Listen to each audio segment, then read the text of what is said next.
Vamos seguir. Segundo o IBGE, a inflação do Brasil fechou 2025 em 4,26%, o menor patamar desde 2018. Matheus Dias, chegando novamente aqui no nosso 3 em 1, os números já refletem o poder de compra na população? Será, hein, Matheus? Parece que sim, viu, Koba? Boa tarde novamente para você, boa tarde a quem nos acompanha. Então, hoje o IBGE divulgou o Índice Nacional de Preços ao Consumidor Amplo, que mede, então, como foi a inflação no período acumulado de 12 meses e, no caso, referente a 2025, a inflação ficou, como você bem disse, em 4,26%. Dentro da meta, então, e a menor inflação desde 2018, quando marcou 13,75%. As projeções agora, então, do governo, elas apontam que em 2026, né, no que for verificado depois de 12 meses em 2026, pode ser que Lula termine o patamar real da inflação nesse período de 12 meses com o menor patamar desde o Plano Real de 1994. Isso, então, é refletido, claro, pelo Copom, pelo Banco Central. Ano passado, Koba, a gente se lembra bem, aqui no 3 em 1 a gente falava de inflação, acho que pelo menos uma vez por semana, chutando baixo aqui, sempre foi o foco do ano passado. Taxa de juros extremamente alta, isso porque nos primeiros 6 meses do ano, o Banco Central estourou a meta da inflação, a meta que ela é estipulada ali, né, entre 1,5% e 4,5% sendo o teto da meta, 3% a média, então.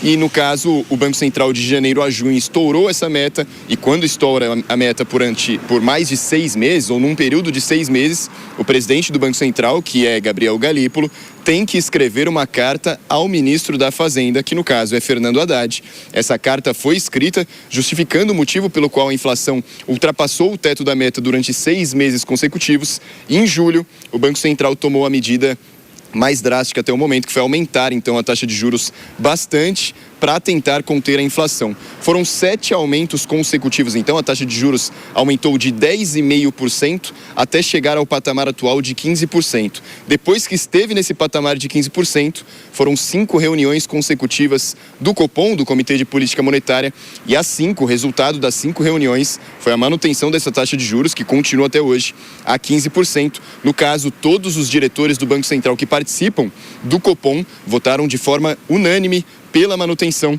com foco, claro, de reduzir então a inflação, que estava muito alta no caso. E aí então as projeções elas foram diminuindo, a inflação mês a mês ela foi caindo, as projeções dos economistas e especialistas eram que o ano, então, o resumo do ano seria de 4,9%.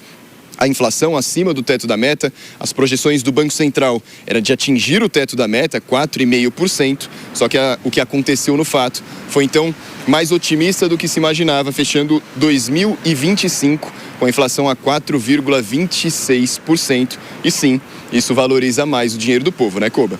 Ô, Matheus, e o presidente Lula está celebrando? Mandou algum recado para alguém? Mandou sim, Koba. Celebrou e aproveitou até para fazer o palanque. Ele disse então que há um ano o mercado dizia que íamos fechar 2025 com a inflação de 5%, fora da meta. Hoje o IBGE confirma que os pessimistas estavam errados. Encerramos o ano com o IPCA de 4,26%, o menor índice desde 2018 e dentro da meta estabelecida para a nossa economia. Esse dado confirma: teremos em 4 anos a menor inflação acumulada da história, resultado de uma política econômica séria que faz o Brasil crescer, distribuir renda e considera em primeiro lugar o bem-estar do povo brasileiro. Essas foram as palavras então do presidente Lula. Comemorou bastante, atacou os rivais, atacou o que ele diz ser os pessimistas da economia, os pessimistas que analisam o padrão econômico do Brasil, que no caso o ano passado foi muito criticado na questão da taxa de juros, só que o presidente Lula também tem de agradecer bastante Gabriel Galípolo, que mesmo com a pressão do Ministério da Fazenda pelo corte de juros, a qual o ministro Fernando Haddad disse em algumas oportunidades ver possível, já que a economia estava crescendo e pedindo pela redução dos juros, mas Gabriel Galípolo e os outros diretores do Banco Central se mantiveram firmes e a taxa de juros, mesmo muito alta, teve agora um efeito positivo nessa redução da inflação e gerando os números como a gente comentou aqui, Koba, a menor inflação desde 2018 e podendo encerrar 2026 com a menor desde 1994. Obrigado, viu, Matheus Dias, aqui de São Paulo, com essas informações sobre os índices de inflação e a repercussão política. Obrigado. Agora, falta 10 minutos para as 6 da tarde, aquele último intervalo para você que está na nossa rede de rádios. É rapidinho, a gente já volta. Por aqui, vamos repercutir. Senhor Alan Gani, índice de inflação abaixo do teto da meta e presidente Lula celebrando e dando alfinetada nos pessimistas. Bom, agradeço ao Banco Central. Porque quem trouxe esta inflação para baixo, que ainda é alta, hein? Porque está bem acima do centro, que é 3%. Está abaixo do teto e tal. Foi o Banco Central. Porque quem é que faz a política monetária, a política de juros para conter a inflação alta dos preços? É o Banco Central. Pelo contrário, o governo federal atrapalhou o trabalho do Banco Central. Por quê? Porque a sua política de gastos ultra expansionista, a política monetária teve que trabalhar em dobro. A taxa Selic teve que ir para 15% por conta deste governo gastador. Então, agradeça ao excelente, excepcional trabalho do Banco Central, Fábio Piperno. Agradece aí, Piperno, vai. Agradeço, eu quero ver você aplaudindo, Piperno. Vai, coloca o Piperno no ar, vamos ver ele agradecendo o Banco Central. Eu quero dizer para a nossa audiência o seguinte, entre outras coisas, vocês acabam de ouvir Alan Gani, por tabela, fazer um grande elogio ao presidente Lula. Uai. Sabe por quê?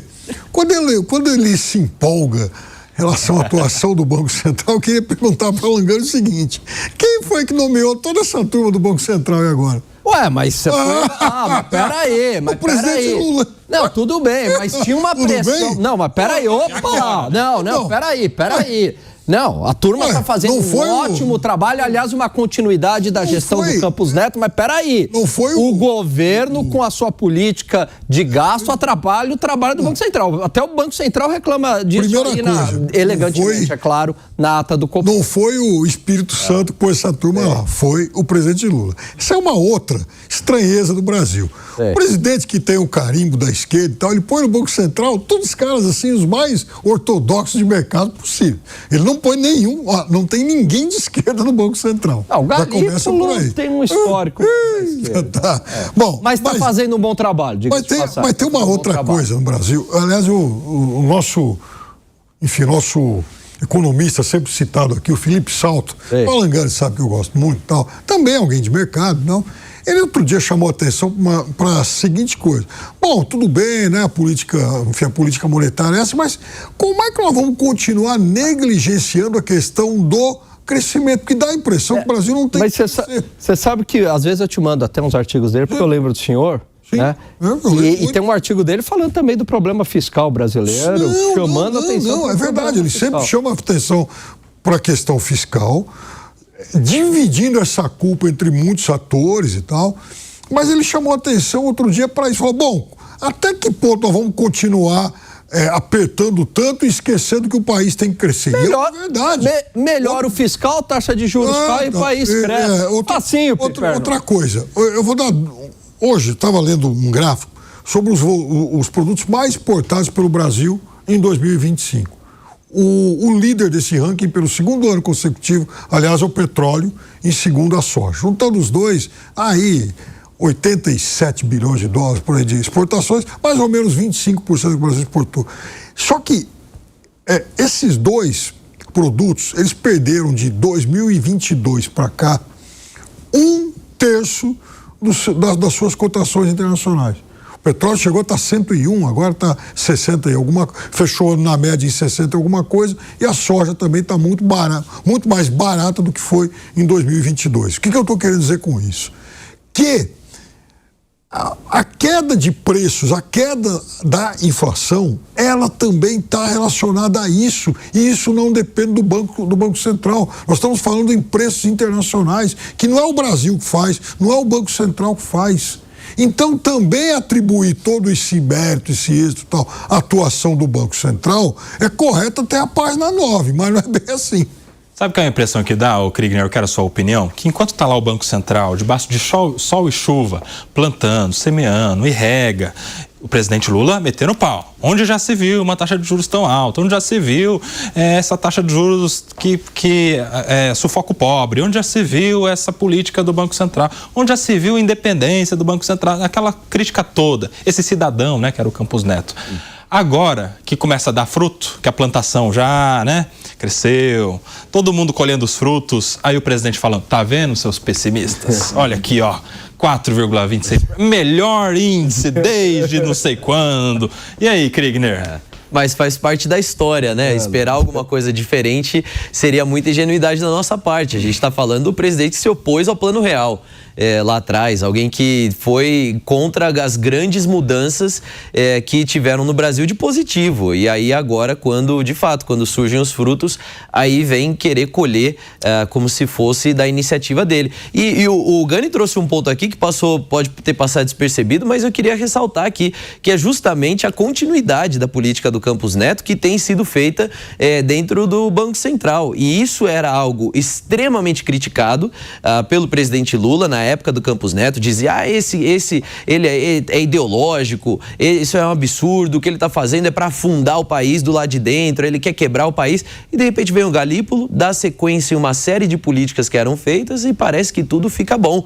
E quando, mesmo que tenha crítica ali, vai seguindo, aí agora chega então e colhe os frutos como se fosse, tudo era um grande plano que ele fez. Isso aí é história para boi dormir. Mas quem está desavisado acaba caindo nessa história. Rapidinho, Piperno, parece que o Galípolo segue exatamente a política do Campos Neto, tão criticado pelo presidente Lula. O Galípolo segue exatamente a política de Henrique Meirelles, a política de Gouveia, de Bulhões, ou seja, a política monetária do Brasil ela nunca muda.